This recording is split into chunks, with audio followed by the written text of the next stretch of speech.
ಇಡೀ ರಾಜ್ಯಕ್ಕೆ ಒಂದು ಗರಸಿಡಿಲಿನಂತೆ ವಿಚಾರ ಬಂತು. 11 ಜನರ ಬಲಿ ತೆಗೆದುಕೊಂಡಿರ್ತಕ್ಕಂಥ ವಿಚಾರ ಏನಿದೆ, ನಮ್ಮ ರಾಜ್ಯದ ನೀವು ಯಾರನ್ನೇ ಕೇಳಿದ್ರು ಹೇಳ್ತಾರೆ ಸರ್ಕಾರ ತಪ್ಪು ಮಾಡ್ತು ಅಂತ.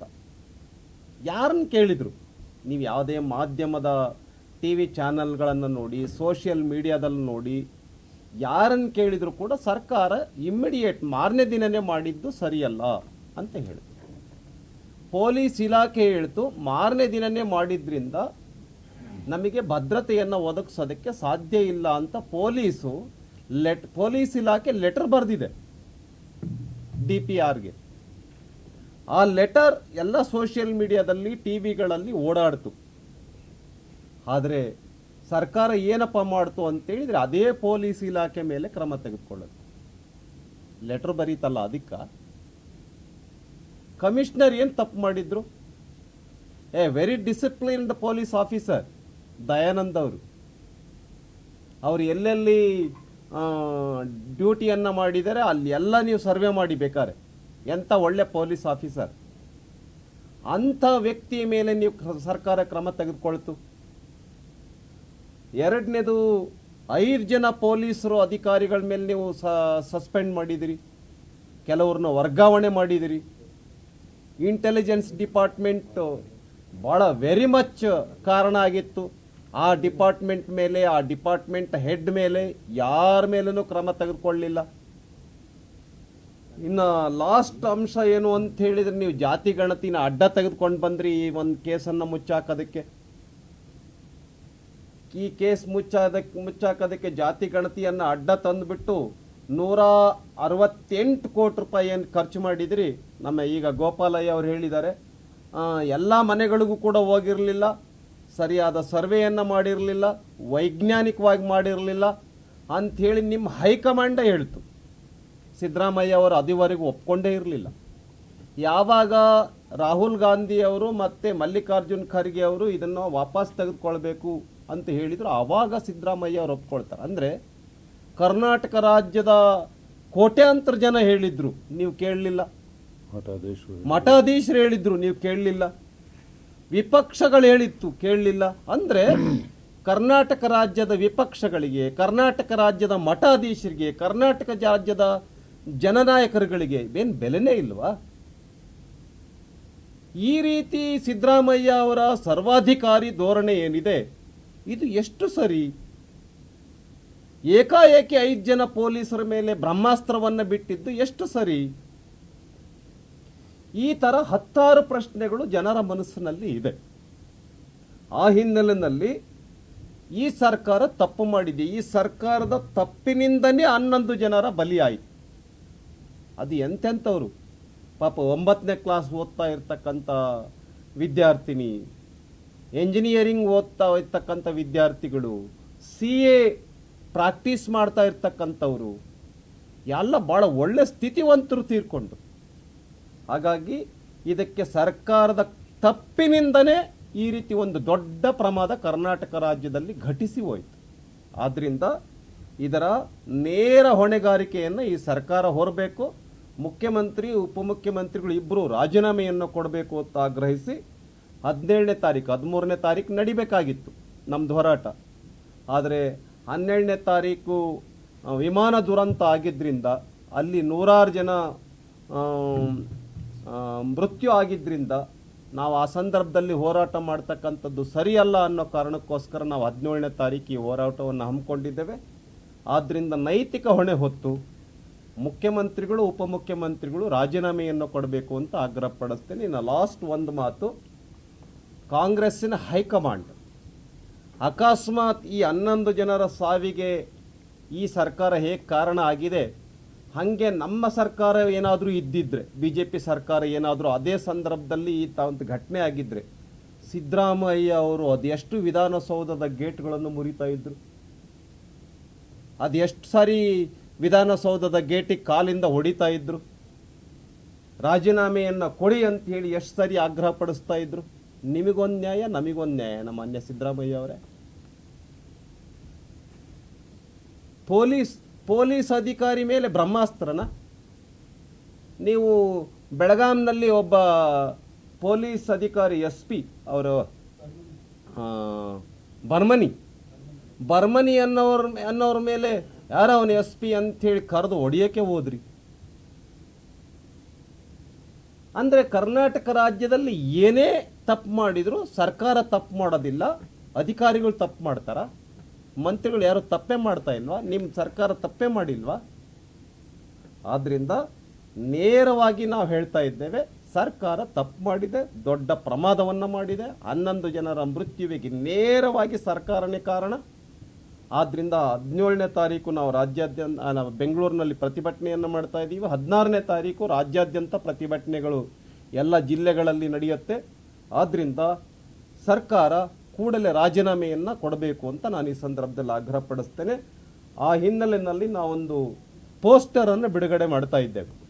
ಅವರು ರಾಜೀನಾಮೆಯನ್ನು ಕೊಡಬೇಕು ಅಂತ 17ನೇ ತಾರೀಕಿನ ಪ್ರತಿಭಟನೆಗೆ ಸಂಬಂಧಪಟ್ಟಂತೆ ಪೋಸ್ಟರನ್ನು ಬಿಡುಗಡೆ ಮಾಡ್ತಾ ಇದ್ದೇವೆ. ಇಡೀ ರಾಜ್ಯಕ್ಕೆ ಒಂದು ಗರಸಿಡಿಲಿನಂತೆ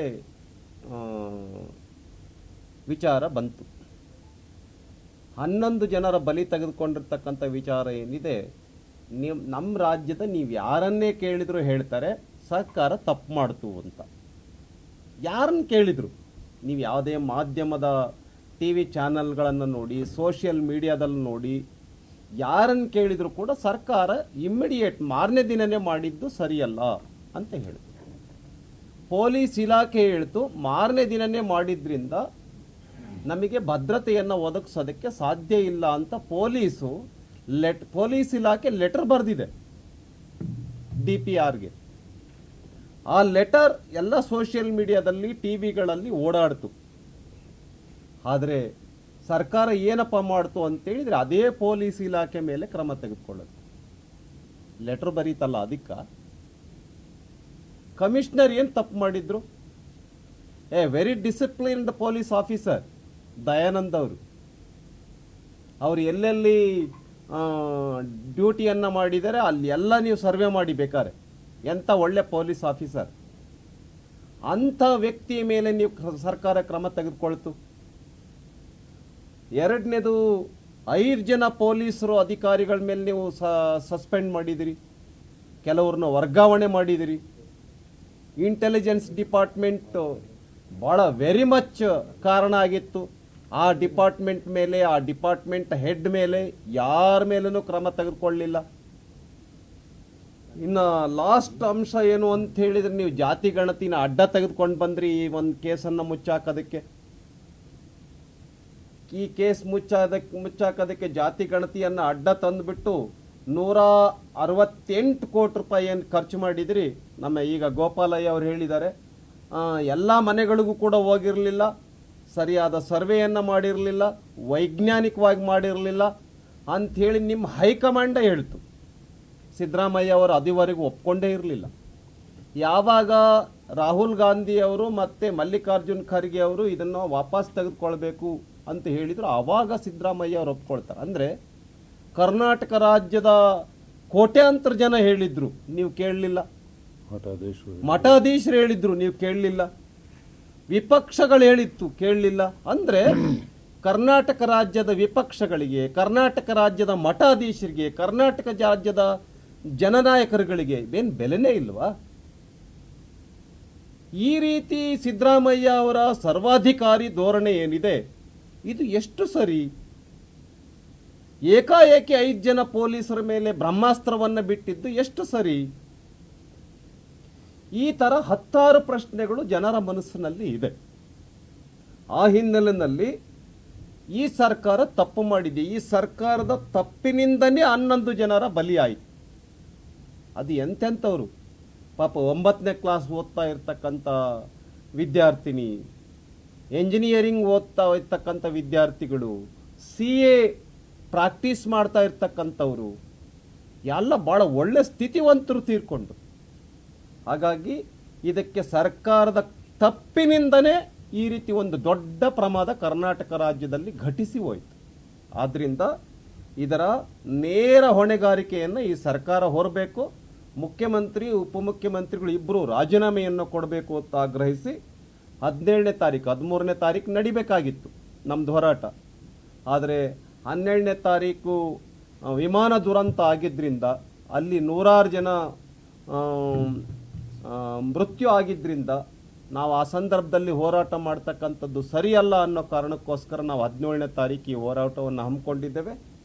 ಆದ್ದರಿಂದ ನೈತಿಕ ಹೊಣೆ ಹೊತ್ತು ಮುಖ್ಯಮಂತ್ರಿಗಳು ಉಪಮುಖ್ಯಮಂತ್ರಿಗಳು ರಾಜೀನಾಮೆಯನ್ನು ಕೊಡಬೇಕು ಅಂತ ಆಗ್ರಹ ಪಡಿಸ್ತೇನೆ. ಇನ್ನು ಲಾಸ್ಟ್ ಒಂದು ಮಾತು, ಕಾಂಗ್ರೆಸ್ಸಿನ ಹೈಕಮಾಂಡ್ ಅಕಸ್ಮಾತ್ ಈ 11 ಜನರ ಸಾವಿಗೆ ಈ ಸರ್ಕಾರ ಹೇಗೆ ಕಾರಣ ಆಗಿದೆ, ಹಾಗೆ ನಮ್ಮ ಸರ್ಕಾರ ಏನಾದರೂ ಇದ್ದಿದ್ರೆ, BJP ಸರ್ಕಾರ ಏನಾದರೂ ಅದೇ ಸಂದರ್ಭದಲ್ಲಿ ಈ ಒಂದು ಘಟನೆ ಆಗಿದ್ದರೆ ಸಿದ್ದರಾಮಯ್ಯ ಅವರು ಅದೆಷ್ಟು ವಿಧಾನಸೌಧದ ಗೇಟ್ಗಳನ್ನು ಮುರಿತಾ ಇದ್ರು, ಅದೆಷ್ಟು ಸಾರಿ ವಿಧಾನಸೌಧದ ಗೇಟಿಗೆ ಕಾಲಿಂದ ಹೊಡಿತಾ ಇದ್ರು, ರಾಜೀನಾಮೆಯನ್ನು ಕೊಡಿ ಅಂತ ಹೇಳಿ ಎಷ್ಟು ಸಾರಿ ಆಗ್ರಹ ಪಡಿಸ್ತಾ ಇದ್ರು.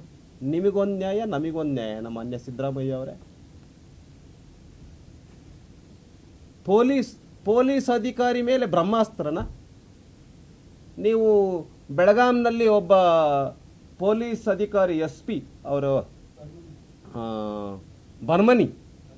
ಬರ್ಮನಿ ಅನ್ನೋರ ಮೇಲೆ ಯಾರ ಅವನು SP ಅಂಥೇಳಿ ಕರೆದು ಹೊಡಿಯೋಕ್ಕೆ ಹೋದ್ರಿ. ಅಂದರೆ ಕರ್ನಾಟಕ ರಾಜ್ಯದಲ್ಲಿ ಏನೇ ತಪ್ಪು ಮಾಡಿದ್ರು ಸರ್ಕಾರ ತಪ್ಪು ಮಾಡೋದಿಲ್ಲ, ಅಧಿಕಾರಿಗಳು ತಪ್ಪು ಮಾಡ್ತಾರ? ಮಂತ್ರಿಗಳು ಯಾರು ತಪ್ಪೇ ಮಾಡ್ತಾ ಇಲ್ವಾ? ನಿಮ್ಮ ಸರ್ಕಾರ ತಪ್ಪೇ ಮಾಡಿಲ್ವಾ? ಆದ್ದರಿಂದ ನೇರವಾಗಿ ನಾವು ಹೇಳ್ತಾ ಇದ್ದೇವೆ, ಸರ್ಕಾರ ತಪ್ಪು ಮಾಡಿದೆ, ದೊಡ್ಡ ಪ್ರಮಾದವನ್ನು ಮಾಡಿದೆ. 11 ಜನರ ಮೃತ್ಯುವಿಗೆ ನೇರವಾಗಿ ಸರ್ಕಾರನೇ ಕಾರಣ. ಆದ್ದರಿಂದ 17ನೇ ತಾರೀಕು ನಾವು ನಾವು ಬೆಂಗಳೂರಿನಲ್ಲಿ ಪ್ರತಿಭಟನೆಯನ್ನು ಮಾಡ್ತಾ ಇದ್ದೀವಿ. 16ನೇ ತಾರೀಕು ರಾಜ್ಯಾದ್ಯಂತ ಪ್ರತಿಭಟನೆಗಳು ಎಲ್ಲ ಜಿಲ್ಲೆಗಳಲ್ಲಿ ನಡೆಯುತ್ತೆ. ಆದ್ದರಿಂದ ಸರ್ಕಾರ ಕೂಡಲೇ ರಾಜೀನಾಮೆಯನ್ನು ಕೊಡಬೇಕು ಅಂತ ನಾನು ಈ ಸಂದರ್ಭದಲ್ಲಿ ಆಗ್ರಹ ಪಡಿಸ್ತೇನೆ. ಆ ಹಿನ್ನೆಲೆಯಲ್ಲಿ ನಾವೊಂದು ಪೋಸ್ಟರನ್ನು ಬಿಡುಗಡೆ ಮಾಡ್ತಾ ಇದ್ದೇವೆ. ಅವರು ರಾಜೀನಾಮೆಯನ್ನು ಕೊಡಬೇಕು ಅಂತ 17ನೇ ತಾರೀಕಿನ ಪ್ರತಿಭಟನೆಗೆ ಸಂಬಂಧಪಟ್ಟಂತೆ ಪೋಸ್ಟರನ್ನು ಬಿಡುಗಡೆ ಮಾಡ್ತಾ ಇದ್ದೇವೆ.